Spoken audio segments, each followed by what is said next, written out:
Ladies and gentlemen, in the animal kingdom, there have been many patches, many updates, nerfs, buffs, neutrals alike. Today, humans have finally created something in the meta, in this game that we call the animal kingdom, and they finally did it. They finally came up with mods for this game, and got it right here. We have the dire wolves, which I didn't know they were extinct, and now they're back because modifications. Uh, I saw this in a video. I think RDC World was watching this, and I wasn't really paying attention too much to it. I didn't know what was actually happening, but apparently they were actually creating a new creature. It's all over the news. Which is kind of crazy. Trying to replicate a dire wolf.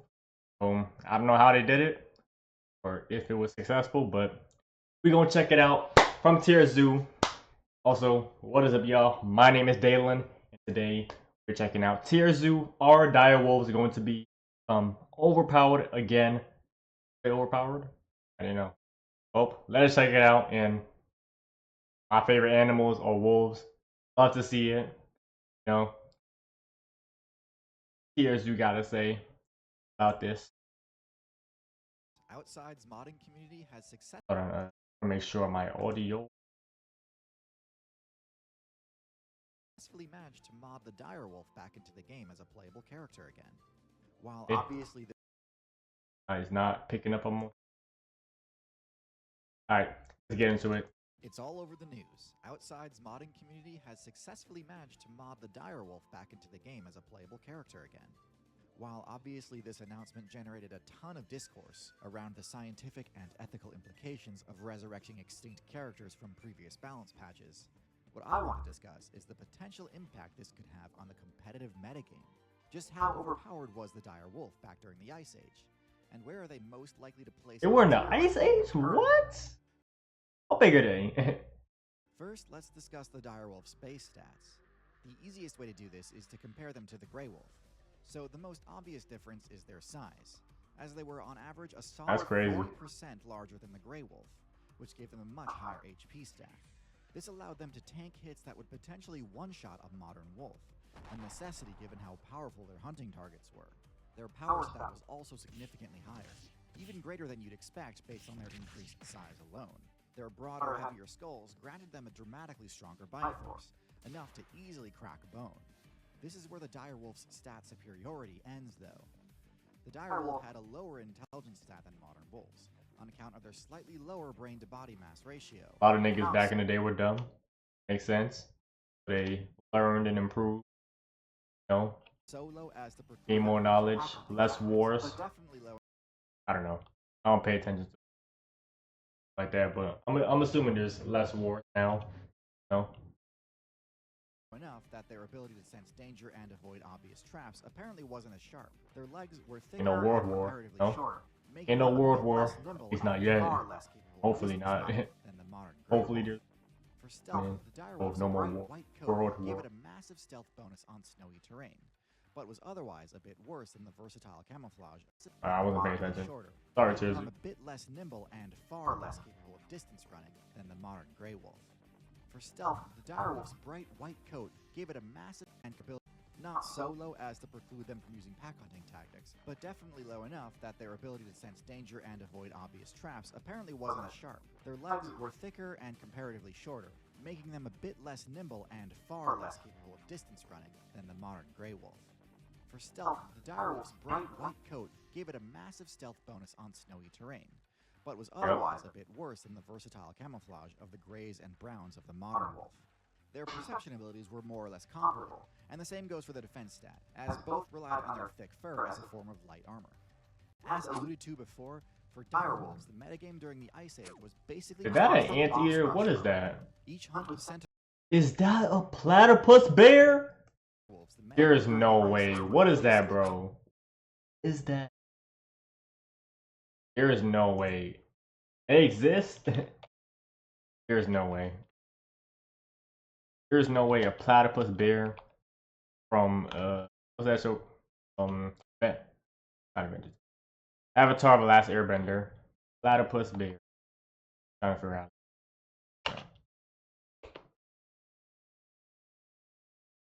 There is no way, bro. That telling me that's not a platypus bear, bro. That telling me that. For direwolves, the metagame I don't know what that. was Yeah, y'all. basically constant boss rush mode. I gotta tell me what that is. I've never seen Each that, hunt bro. would center around trying to bring down one of the Ice Age's many behemoths, something like a bison or a giant ground sloth. Their stat spread was excellent for this type of game plan. Their high damage, blood loss inflicting bites, and pack hunting tactics were a devastating herbivores at the time. Their lower mobility was less of an issue than you might expect, since most of their hunting targets weren't going to run away anyway. That said, even with their boosted HP compared to Grey Wolves, engaging Pleistocene megafauna head-on was extremely risky, and could very easily have resulted in getting sent back to your respawn point if you got careless. But the larger issue was the direwolves' matchups versus the other apex predators of the Ice Age. After securing a kill, characters like the short-faced bear and Smilodon would often bully them away from the meat. Is that what that was? The short-faced bear? HP bar if they tried to fight back. Oh, that. Because of this poor matchup spread, direwolves were often forced to eat as quickly as possible, or to wait for the more dangerous players to finish looting before getting to reap the rewards of their own successful hunts. In this scenario, their incredible bite force had the bonus effect of letting them get more value out of a carcass than other predators could, as even after bears and saber-tooths were finished with it, there would still be plenty of bone marrow available for the wolves. In this regard, the direwolf has a lot in common with the spotted hyena, being a powerful hunter that can also pivot to a scavenging playstyle whenever necessary. However, even though they have similarly powerful bone-crushing bites, only the hyena spec'd into the specialized durable molars for crunching on bone. Direwolves have much less specialized teeth, made more for just general meat shearing and inflicting bleed damage. Even with their higher bite force, over-reliance on bone crunching resulted in direwolves burning through the durability of their primary weapon, dulling its effectiveness in future combat scenarios. This was a massive long-term liability, and as a consequence, the direwolf unfortunately had a very low lifespan compared to the grey wolf. But obviously the meta has shifted a lot since the Ice Age. So what would the direwolf's matchup spread look like now? Well, Hey, why was that though? Why did they have shorter lifespan? Not their diet? Now is the lack of megafauna. Gigantism is simply not seen as being necessary in the game's landscape anymore, and so tailoring your character specifically to counter that type of build just isn't that potent of an advantage now. In fact, I would guess that their lower agility would offset any power advantage direwolves would bring to the table. Most of the current meta's key herbivores, like deer, rely solely on speed and perception to survive, and would be very difficult for a slower, bulkier wolf to catch. But with that said, direwolves would have a much easier time protecting any quarry they did manage to bring down. While grizzly bears would of course remain a threat, the matchup is nowhere near as much of a blowout as the short-faced bear was versus direwolves. In fact, even a pack of gray wolves can sometimes hold their own versus brown bears. And the direwolf's main adversary, the saber-tooth, has no modern analog in the North America server. Large cats are essentially a non-factor, while mid-sized cats like the puma would be obliterated 1v1. However, the last match modern analog in the North America server. Large cats are essentially a non-factor, while mid-sized cats like the puma would be obliterated 1v1. However, the last matchup they need to worry about is a lot more interesting. What would the matchup be like between the direwolf and the grey wolf? They had AI stuff in the WoW channel. Powerful and can take more damage. And sure, in 1v1, I know. I think TierZoo was saying he went on animation stuff. In terms of survival, the equation shifts dramatically. Direwolves were already struggling during the Ice Age. They were a popular pick for sure, but for many of the reasons already discussed, they were no top tier. In terms of survival, the equation shifts dramatically. Direwolves were already struggling during the Ice Age. They were a popular pick for sure, but for many of the reasons already discussed, they were no top tier. Their core strategy only works well in a server filled with slow, giant targets. Grey wolves, on the other hand, have much more flexibility in their diet. When the opportunity arises for a pack to come together and bring down a large beast, grey wolves of course can and do rise to the occasion. So it's because, okay, so I think you just explained it, was their diet that was making their lifespan short.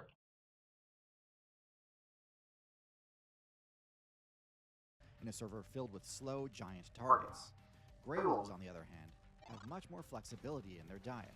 When the opportunity arises for a pack to come together and bring down a large beast, Grey Wolves of course can and do rise to the occasion.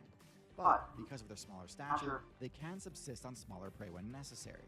Builds like the rabbit, beaver, and even fish can fill the gaps if there's ever a lack of large prey on the server.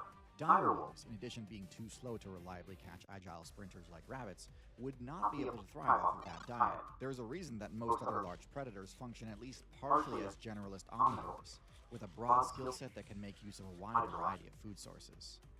Lastly, there's one final major difference between the Ice Age meta and the modern meta, and that is the centralization around the human build. The Grey Wolf is the literal best example in the game of a character that turned the threat of the new top tier into an opportunity, becoming the human's first choice for party member and hunting teammate. This is primarily due to the wolf's intelligence, exemplified by its ability to cooperate. Cooperate with its wolf teammates, cooperate with ravens asking for help chasing away rivals from carcasses, and of course cooperate with humans looking for help guarding camps and chasing down Got a little editing error. Wolves were less cooperative, even with each for help Did that way early. teammate. This is primarily due to the wolf's intelligence, exemplified by its Calling it out. Cooperate with its wolf teammates, cooperate with ravens asking for help chasing away rivals from carcasses, and of course cooperate with humans looking for help guarding their camps and chasing down prey. Dire wolves were less cooperative, even with each other. With dire wolves being both less intelligent and requiring more food to survive, it's unlikely they'd have ever been able to slot into a human's party. So ultimately, I do believe the wolves already established. What am I looking at? I was just like, what is that? Is that water? What am I looking at? How's he doing that? Tell me, dire wolves could water bend? Grey wolves were added to the game around the start of the Ice Age, and survived through the entire glaciation period and into modern day. There's little reason to expect these resurrected dire wolves would fare any better against the tried and true Grey Wolf now. Or is there? The fundamental assumption we've been making for this whole video is that these newly modded characters are in fact authentic dire wolves. But how exactly did this group of data miners and modders go about reversing the removal of dire wolves from the character select screen? You could be forgiven for assuming they simply got their hands on a former dire wolf player's old save data and just copy-pasted the entire thing onto a fresh save file. If they'd done that, I would completely agree that they had indeed re-added the dire wolf full stop. But no, if you take a look at the modder's dev block, it appears their actual methodology was to take the Grey Wolf's game data and edit it to buff the Grey Wolf in a few specific areas, to make it similar in size and power to the original dire wolf. Now, whether or not this counts as I don't know how I feel about that though. Nature alone, bro. Let it evolve on its own naturally. I don't know. Y'all send this into the wild, and that might mess up like the. Is kind of up to your own interpretation. If you modded a horse to give it a horn, did you make a rhino? If you modded a beluga whale to give it a tusk, did you make a narwhal? I can kind of see both sides of the argument here, but what I think is more important for our discussion is that these modders don't seem to have programmed in any of the dire wolf's former limitations. They buffed the wolf's size and strength, sure. They even gave it a stark white coat, giving it a huge stealth bonus on snowy terrain. Everybody getting buffs. But as Tekken 8. they did not nerf its mobility by giving it proportionally shorter. And I think Dragon Ball fighters. Everybody just getting buffs. They nerfed the wolf's intelligence by giving That shit proportional make no sense. cavity. And this is where I do think there's a genuine risk of these modded characters becoming broken, either in the overpowered sense or legitimately unplayable sense. They could be extremely overpowered, possessing all the advantages of the dire wolf with zero trade-offs. Yep. But it's also No possible that sidestepping. this modded build is so overtuned that its energy upkeep costs will be completely unmanageable. Brain size in particular is one of those traits that can easily sink a build if the payoff doesn't materialize, as brain size is one of the most calorically demanding traits in the game. The original dire wolf player base already ran into this roadblock at the end of the Ice Age, and this was without the increased energy needs of a larger brain. At the end of the Ice Age, the devs patched the game precisely to punish greedy, overtuned builds like this, and it was the compact efficiency of the Grey Wolf, Coyote, and other small carnivores that kept them in the game while the dire wolf faced extinction. We may never know which of these extremes ends up being true, as the modders have so far maintained that these super wolves will only be playable on their private server, where presumably their massive energy demands will be met regardless of their viability. Anyway, there's still way too much we don't know Bro, about we need these to modded super stop wolves this, for me bro. to say for sure whether or not I think they're actually going to be overpowered. Even that bit about their increased brain size is heavily speculative. I don't actually know if the code they edited actually results in increased brain size. From what I can tell, it's at least indirectly tied to brain size. But without directly measuring these super wolves' brain sizes and metabolisms, it's impossible to say for sure. If you or anyone you know is a part of this modding community, I'd love to get in touch. They've been hinting at the possibility of doing something similar for the mammoth. So I'll try to keep you all updated on the latest modding shenanigans. Subscribe so you don't miss it. Thanks again for watching, and as always, good luck out there. Stop this, bro. Stop these robots. Stop this unnatural evolution that I got going on. Maybe it could be good, maybe. But why are we doing this? No. I don't know. That's just my opinion. Anyways, let me know what y'all think. Ask some few questions in the video, like what was that platypus beard creature? I don't know what that was. I can let me know in the comments. It's W video from TierZoo. I don't really care about looking it up, but TierZoo made it, you know.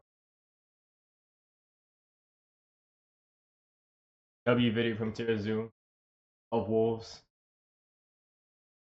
I will stuff is kind of, I don't know. But anyways, that is it for this video, y'all. I hope you all enjoyed.